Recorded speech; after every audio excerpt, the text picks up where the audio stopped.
me get this full picture. It's already starting off bad. There you go. Hello, guys. Sorry for that little tiny mishap there. I'm covering tonight a story that many of you have been waiting a long time for, have been asking me about.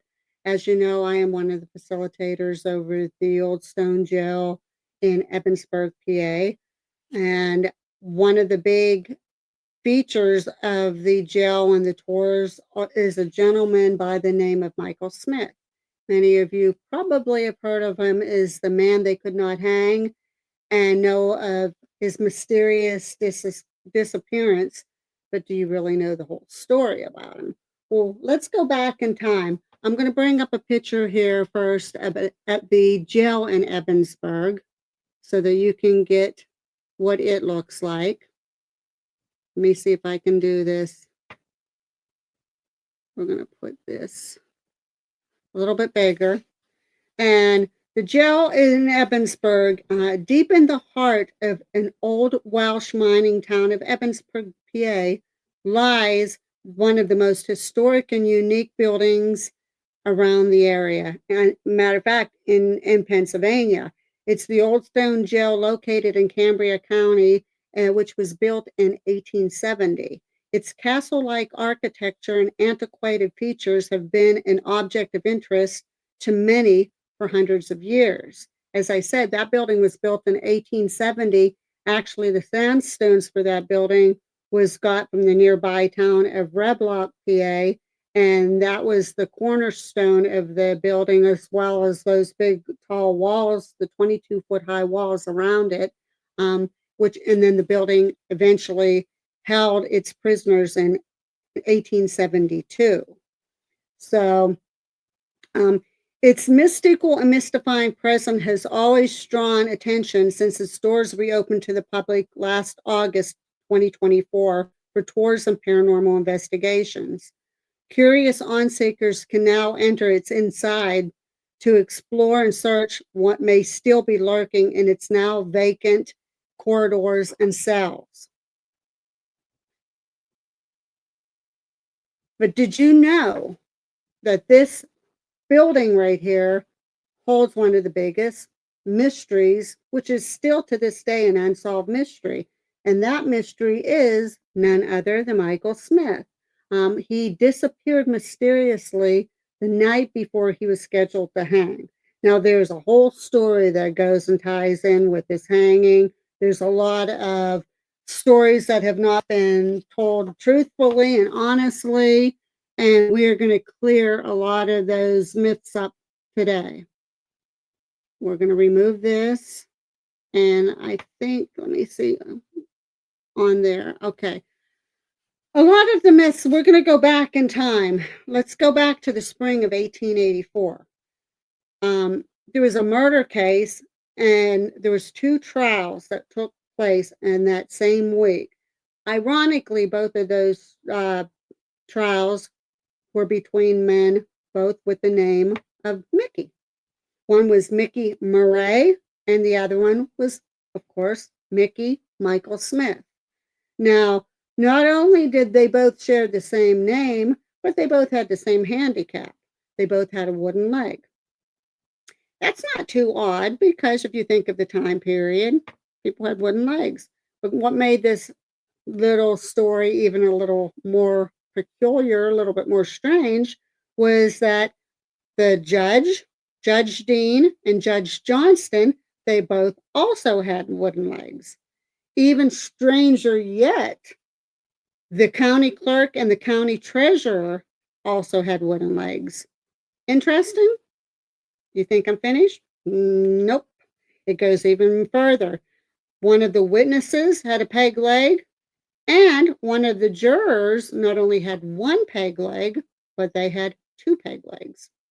A lot of coincidences? Not really. If you think of the time period, we're going back, this was all 2 decades prior to this was the Civil War. So a lot of these people lost their limbs to the war itself, but there's also another interesting fact. The other interesting fact was that PA, if you know this area in particular, it hosts a lot of steel mills, coke furnaces, rail yards, mines, and factories. So mishaps happen frequently. And of course, back in that time, they didn't have such a thing like as OSHA. So a lot of people, it was very easy for them to lose limbs. And that was part of their hazards of that particular occupation. Now, let's take you to Michael Smitty. One of the two men on trial that day was Michael Smitty. And we're going to go back to how even further to how he even got to trial. So we're going to go back to August 26th, 1883, when this all started. Now, there was an altercation in a tavern in Johnstown, PA. The altercation took place between Michael Mickey Smith, which we later on dubbed him Old Smitty. Well, not we, but everybody, even that time period, they started calling him Old Smitty. And John Minahan got into an altercation. Now, they were both very well-liked businessmen. Minahan was a father of three, and Michael Smith was an off-duty constable, and he was also employed by the Cambria County Iron Company. He also was a family man. He had 7 children. He had a wife, and he had a sickly mother. Now, he was taking care of all of these, so he was very well respected, very well liked. Now, Smitty and Minahan, they had been feuding for years. Now, their feuds was not over anything like, in particular, like sports or politics or the local person down the street. This feud was over a deer. I know it was not of the 2-legged kind. This was a 4-legged deer. See, they happened to be hunting buddies. Now, being hunting buddies, they were out on one of their hunting expeditions. And on that expedition, they happened to shoot a trophy buck. Now, when this trophy buck got shot, Smitty said, you know what? I'm the one that shot it. And Minahan goes, no, I shot that buck. As minuscule as this sounds to us, to them, this was a big deal because it was a trophy buck, and they started feuding over it, and it got so bad where it ended their friendship. Now, this ongoing feud kept on going and going and going. Every time they entered that Halloran Saloon in Johnstown, they would cross paths. They would belt back a few drinks. They'd get into an argument. And of course, what should happen to come up? This prize buck. It would always be the thing that would spark the heat of their anger every time. Now, they met several times now. So this wasn't uncommon for them. Like a lot of times it would start out in something minor, but it would always end up with this buck. Now, on that one particular night in August, they had that argument again over that buck. Now, both men had been drinking very, very heavily. And it got to the point where Smitty, since he was an off-duty constable, he told Minahan, he says, I'm going to put you under arrest. So Smitty left. Well, first of all, Minahan told me, say, oh, you go jump in the lake. Well, Smitty didn't like that. So Smitty, he calmed down. He walked outside. He flagged out a police officer. The police officer that he flagged down outside was an officer named Officer Kelly. Now, Kelly didn't want anything to do with it. If you think back in the 1870s, 1880s, these type of ballroom brawls happened all the time, and probably gunfights. I mean, they all carried guns at that time, so it wouldn't be unusual. So Kelly wanted no part of it, and he left. Smitty, he turns around. He goes back in the saloon, and he pointed his gun at Minahan just with the intention of taking him and putting him under arrest and taking him over to the police station. Minahan wasn't having anything to do with that. So Minahan grabbed the gun twice because he just totally refused to cooperate. Now, that kind of rubbed and pushed the wrong button with Smitty. So Smitty stepped aside, pulled out the gun, and shot him. And one of the witnesses there said he fell down like a log. And that witness was a man named John New. Minahan was shot in the right eye. He had fallen to the ground. They had taken him to the hospital, but he did not die until 3 days later, even though that bullet did penetrate part of his brain. Now, after he succumbed in the hospital, Smith was arrested, and he says, "I did it. I confess." He knew, they were both drunken. They got in that same argument they had, and one thing led to another. He shot him. Now, when Smitty confessed, he thought because he was very well liked, he was an off-duty constable, he was a businessman, father of 7, good husband figure, sickly mother. He was a family man in every way, very well respected. He knew he was going to get in trouble and probably get jail time, but what he didn't realize is what the jury was going to pass down on him when he went to trial. So on March 6th, which was early spring of 1884, jury came back after a short 3 hours, and they had a verdict of first-degree murder. And he was, the governor sentenced his state of execution for September 23rd. And of course, Minahan went through the roof. Okay, hey, I confess to this crime. I know I'm guilty. But hey, give me a break here. I know I'm going to serve jail time, but I'm sentenced to be hanged. That just doesn't seem fair. So old Smitty at that time, he started plotting. He says he knew a lot of people in the community, and he knew it was going to take a lot of help from a large network of his friends to help him escape. So he indeed was planning on an escape from this jail. But let's go on. Now we're going to start talking to some witnesses. Now, some of the witnesses that they had talked to, the first one was a man named Henry Gucknauer. On the night of August 30th, 1884, his cell was the 4th cell from the entrance on the left side of the corridor. At 10:30 p.m. that Saturday evening, he said he was lying in his bunk reading a novel when he heard what he thought was a gunshot. He jumped up out, blew his candle out, jumped up, went over to the big iron door of his cell. He said he saw a man passing by the cell in the direction of the big iron gate at the entrance of the corridor, which if you've been in that jail, you'll see when you first enter, when you come out of the warden's office, there's a big iron gate there. And if you just not go more than 4 feet, there's another big iron gate, a big heavy door. So that's the one he's talking about, that one that's right at the entrance there of the corridor. He said he saw a man shake that door and call out, "Oh, Bert." He didn't hear a response, but he said he thought he heard the faint playing of a fiddle in the front part of the jail, which he would mean like where the warden's area was. He then said he saw the person pass by his cell again and headed towards the heater. He noticed he was barefooted or in his stocking feet because he said he didn't hear boots or the sound of a peg leg. But he said it stayed silent for about another 10 minutes, and then he heard the gates outside the wall rattling again. Now, the funny thing is the regular watchman, James Meyer, was not on duty that night.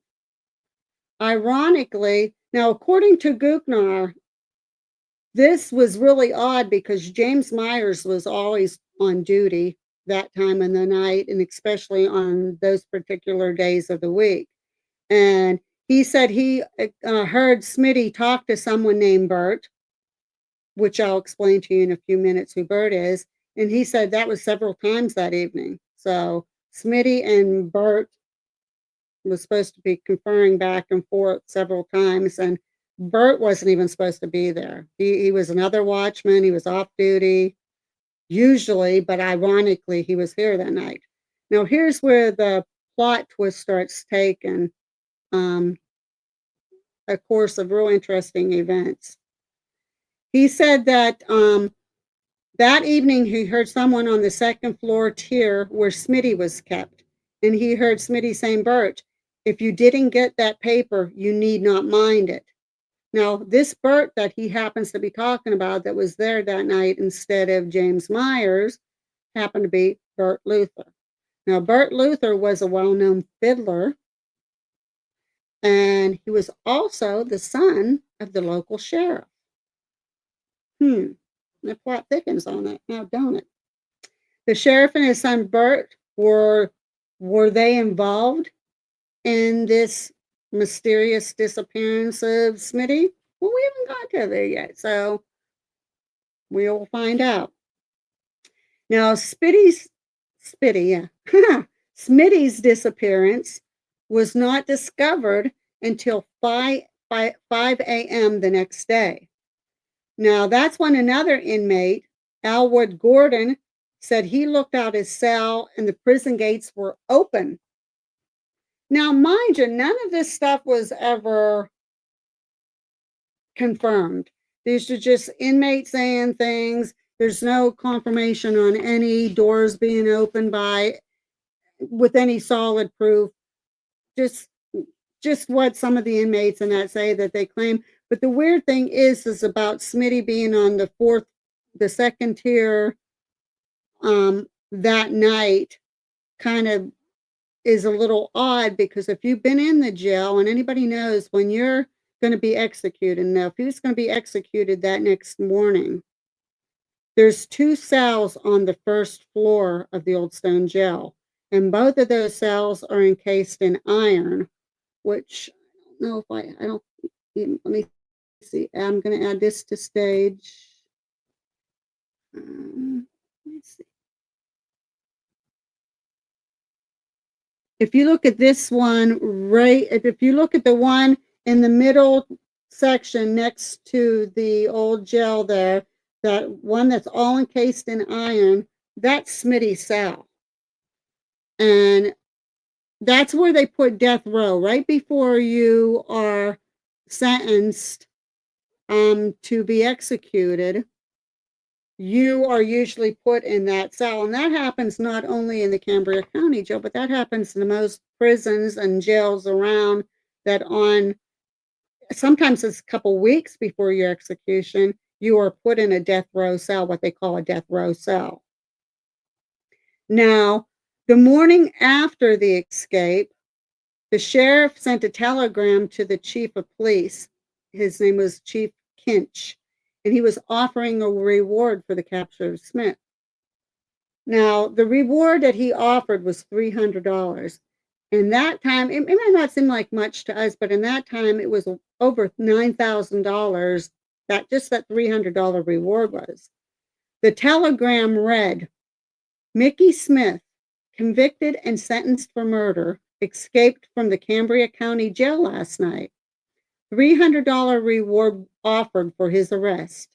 Smith is about 5 feet 10 inches tall, heavy set, having the right leg amputated below the knee, and walks with a peg leg. He walks well and stands erect in walking. He has dark hair, turning gray and cut close. He has no beard unless about a week's growth. Now, in the meantime, when all this was going on, Minahan's brother shows up and meets with the sheriff. And he's given him a lot of questions. He wants to know what's going on. And he said that the sheriff told him that Smitty had gained access to the cellar before sawing off the locks from 3 doors. But when they went down and checked everything out, there was no locks anywhere tampered with. There was no signs of any locks being sawed off, no doors broke. There was nothing tampered with whatsoever. But the sheriff could be given on how the inmate's peg leg could have left the jail. If that made sense, that kind of was a little bit mumbling. he was questioned, like, not only the lock, but Smitty had a peg leg, so how could it be Minahan's brother? How could nobody have heard somebody with a peg leg walking across or being helped escape out? Because you would be able to hear that, plus the fact that nothing was tampered with, no locks was sawed off, and all that good stuff. So, because he couldn't explain it, he kind of started, like, looking very, very, very suspicious. And he also asked why the night watchman, Myers, was not there, and instead his son, Bert Luther, was there. So here we already got a lot of very suspicious activity going on, which kind of does look like it could be that Bert Luther and perhaps even the sheriff did help old Smitty escape. But even with the witnesses and that, there was still no concrete evidence that there was a breakout or that there was any assistance, any locks being broke, anything like that. And then you have to take in perspective that Smitty was heavier set. He did walk with a peg leg, even though he could walk very well with the peg leg. You would get a lot of the indication that somebody was leaving that building or being helped. Now, some reporters think that Smitty got over the wall to escape because there was a ladder left outside of the building because there was some workers working on the roof of the building, and they left the one ladder alongside the 22-foot tall wall. And they said that there were hoof prints in a wagon trail that was very visible on the ground leading into the direction of Carrolltown that night. Now, here's the other thing that bothers me, which I'll discuss at the end of this a little bit before I end my little documentary on him. Smitty has a peg leg. Even if he took the leg off, to go up a ladder over a 22-foot wall, and even if there's a wagon waiting there, to get down in the wagon and escape, and again, nobody noticing any of this outside or seeing anything suspicious, kind of just like real odd stories going on here. Now, one witness claimed that he had seen a horse and buggy speeding off past the Reed farm around 1 a.m., which is only about 8 miles away from Evansburg. The witness said that there were two men in the buggy. The buggy, the same one, was later seen passing through Balsano a few hours later. Now, this escape did not make the sheriff look good. Many accusations were coming about, including corruption and ill play at this point in the game.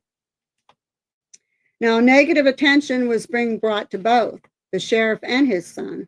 So the county commissioners quickly added another $1,000 to the reward for Smitty's capture, dead or alive this time.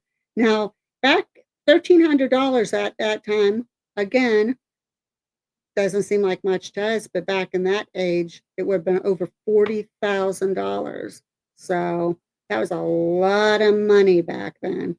So detectives at that time, both amateur and professional, all went over, they jumped on that, and they took that opportunity and they went on a big search nationwide for old Smitty. Now, at one point, he was reported to have been spotted at his father-in-law's house. That was in Taylor Township. Now, hundreds of bounty hunters all circled all around that area, thinking they're going to be catching old Smitty and getting part of this big reward that was offered. But there was no evidence found at all that Smitty was ever at that place. Now, in May of that year, authorities grew even more excited when Smitty's 3-year-old son passed. Now, no, that's not exciting that he lost his son. That's really, really sad indeed. But what made it exciting for the authorities was they knew Smitty was a family man. He loved his family, and he had a big family. And they figured, okay, his son passed away. Guess what? He's going to show up at the funeral. We got him. We got him. He's going to be there. We're going to surround him. We're going to take him in. We're finally going to catch old Smitty. Well, they went to the funeral. No signs of Smitty anywhere. A couple years after that, his Wife remarried in 1887, and again they got excited, thought they were going to capture him. Still no signs of Smitty. And then in 1890, Smitty's mother passed away, and again, still no signs of Smitty. So what happened to old Smitty? Now, in September of that year, a peg-legged man was arrested in Lancaster County, but was not able to be identified as old Smitty.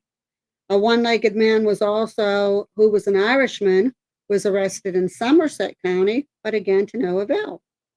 Not old Smitty. Now, the public was getting worried that Cambria County assured them that old Smitty would indeed be caught. They said, don't worry, we're going to catch this guy. Just have a little patience here. But even J.D. Parrish, the guy that was in charge of the gallows at the old jail, he was still preparing the scaffolds and everything and that for old Smitty's hanging. They were ready. Now, some county residents there, they were especially in the Coopersdale area, they were getting a little antsy. They were getting very, very impatient. So what they did is they hanged a dummy of Smitty in effigy with telegraph wire. At that time, if you look at the history, we go and we'll buy a ticket to go to a concert, to a baseball game, or some kind of sporting event, go to a theater. Back then, their big excitement was, hey, we're going to go to a hanging today. And they went and bought tickets, and they went and got and seen an old-fashioned hanging being done. And they were all looking forward to seeing old Smitty's. So the other Mickey now that was on trial also that same week, they kind of, his execution was on September 24th. And he was on trial for torturing and murdering a young farmer, John Hancock. And so when his execution was taking place on September 24th, that kind of satisfied their little bit of thirst for a good old-fashioned hanging, and they got to see him being hanged for his crime. So it kind of was an old Smitty, but it did satisfy and calm that town down because they wanted to see a hanging being done. Now, in the following months, another former inmate came forward with a statement. George Kurtz, he claimed he witnessed Smitty's mother visiting the jail shortly before Smitty's disappearance, and he claims he saw Smitty's mom pay Bert a very large sum of money right in front of his cell. Now, what gives the entire story another twist that 4 inmates did escape under Bert Luther. Now, what happened is because of that, they led them to believe, having them believe that Bert could have actually then helped Smitty escape. But there's one little twist to that story even, that when these 4 men escaped under Bert's watch, they beat the crap out of Bert, and they threw him in a cell, one of the vacant cells, and they locked him up in there. Now, they did capture these 4 escapees down the line, but kind of did not make things look any better for Bert nor his father, because, of course, with his father being sheriff, there was always that tie there in with what was going on. Now, because of this, Bert was forced to resign after this, and that was on December 12th, 1884. And the edition of the Altoona Times reported that Luther was seeking an employment as a carpenter. Now, he also said that he was willing to take any job that was willing to accept, and that work that would be a good offer for him, anything that he felt would be fit, that would provide for him, that would be comparable, suitable to what he was looking for. So in other words, he was willing to take anything, but he was forced out of that position. Now, although there was no proof that Bert's father, the sheriff, was involved in anything, things didn't look good for him. He got his reputation tarnished like you wouldn't believe, and he suffered because of that. And when the next election went on, he lost his re-election to Joseph Gray in 1886, and then the sheriff and his wife packed up and relocated to Carroll Township, and he took up farming. Now, in February of the following year, the county gave up hope of ever finding Smitty, and so they removed the reward finally. Now, they stated that they believed at that time then that he would never be found. The Indiana Democrat released a statement. The arrest of peg legs throughout the country will doubtless now cease, and unfortunate cripples can hobble about without suspicion of being Cambria County's missing Mickey. Unfortunately, though, even though they dropped that statement in their newspaper, they were still going around picking up peg-legged people and suspecting that they could have been the famous escapee, old Smitty, the man they could not hang. They even had sightings in Danville, Illinois, similar arrests in Ohio, Georgia, North Carolina. So it did cease a little bit, but there was still, for several years after that, they were still picking up peg leg people and thinking, hey, we might have finally found old Smitty and solved this mystery, which didn't happen. So now that leads to the conclusion. So what did happen to Michael Smitty? Now, of course, it's looking like Bert Luther and the sheriff could have helped him escape, but there's some kind of discrepancies in the story and things that just don't pan out, especially with the escapees with Bert Pryor. There's no actual proof that the sheriff ever had involvement in it. Just because he's related to Bert doesn't mean that he helped him do anything. But there's other suspicions too that goes on. And some of the other suspicions is that old Smitty never left that building at all. That if anybody that's been in that building, there's a dungeon down there. Now, in the dungeon, that's where they put the deeply mentally deranged criminals down in there, and they just left them down there. Like they could not handle them anymore, so they put them down in the dungeon, and that's where they kept the mentally handicapped prisoners. Now, some believe that Bert, maybe with the help of somebody else, took old Smitty down into the into the dungeon, bumped him off and buried him down in the ground. Now, ITs, if you ever been on one of our tours, when I take people through the tour, there are humps in the ground in that dungeon, but of course it's partly from erosion and everything. But at the same time, there could be bodies underneath there. One of them could be old Smitty's. Now, here's the other theory that goes around, and I kind of am buying this one myself. It seems like Smitty always felt from the beginning that his sentence, his fate, was way over what he should have got. He knew he was going to have to serve some time or a lot of time in prison for the murder of John Minahan. But when the verdict came down, guilty of the first degree and to be hanged, of course he didn't like that, and he did plan his escape. But Smitty had nothing to lose. So what if Smitty, because he was an off-duty constable, what if he knew something about the judge or about the sheriff? And since he knew that he was going to be hanged, what if he was about ready to spill the beans?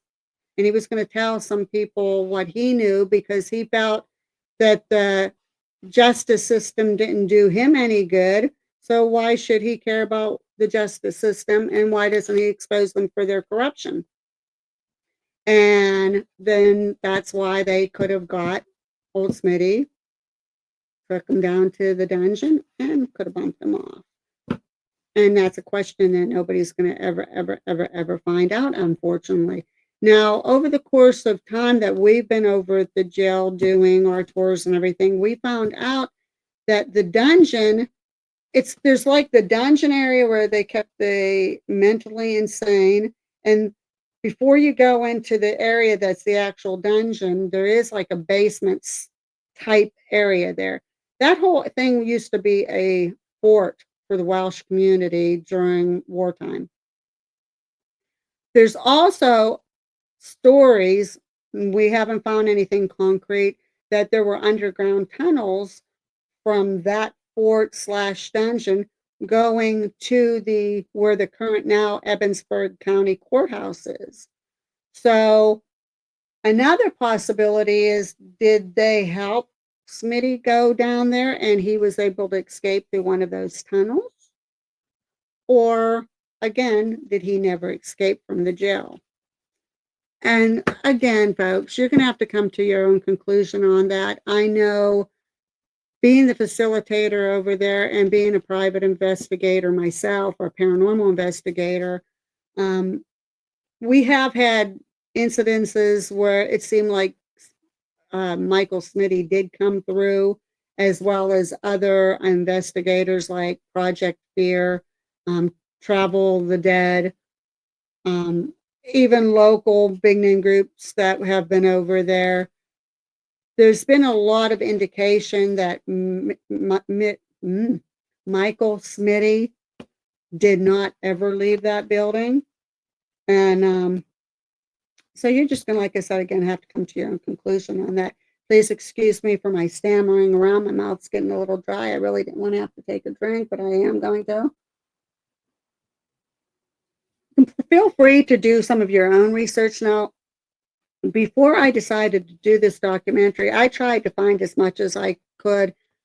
Even matter of fact, I wanted to bring up on there, and I don't know, let me see if I can go out again. And I did have a picture of Michael Smitty. So let me see, hold on. Well, let me see, I wanted to bring that up. Let me see.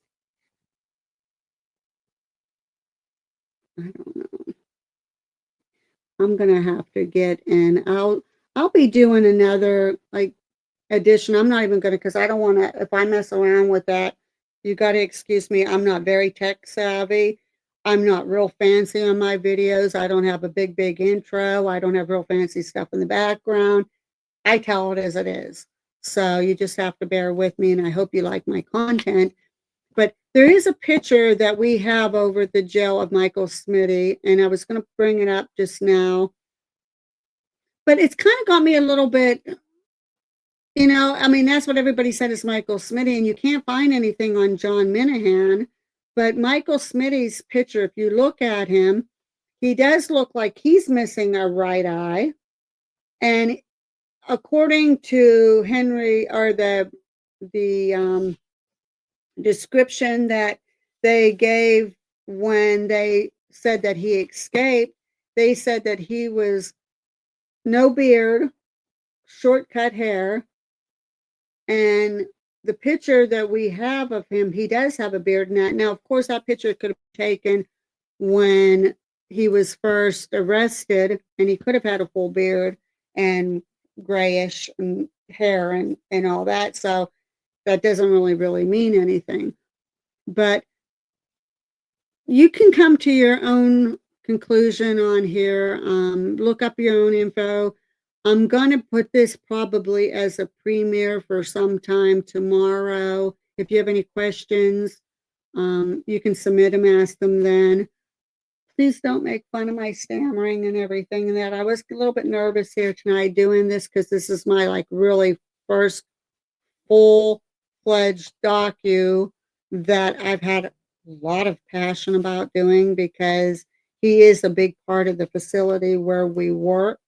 And this is a big drawing factor to the jail, the whole unsolved mystery of Michael Smitty. And unfortunately, the sad part about it is his body was never found anywhere, and nobody has any other information to give. So we don't know if he did escape and he's in the middle of the mountains somewhere and he passed away there. If he was taken down to the dungeon, that's the unsolved mystery that we're never, ever going to be able to figure out. So I want to thank you so much for coming on here, watching this. I will announce what time the premiere will be, and I will answer any of your questions to the best of my knowledge. And again, I thank you for taking the time to watch this. And again, please excuse me for the stammering. I just wanted to try to get you some good content out. So thank you very much, and we will see you with the next documentary. Bye.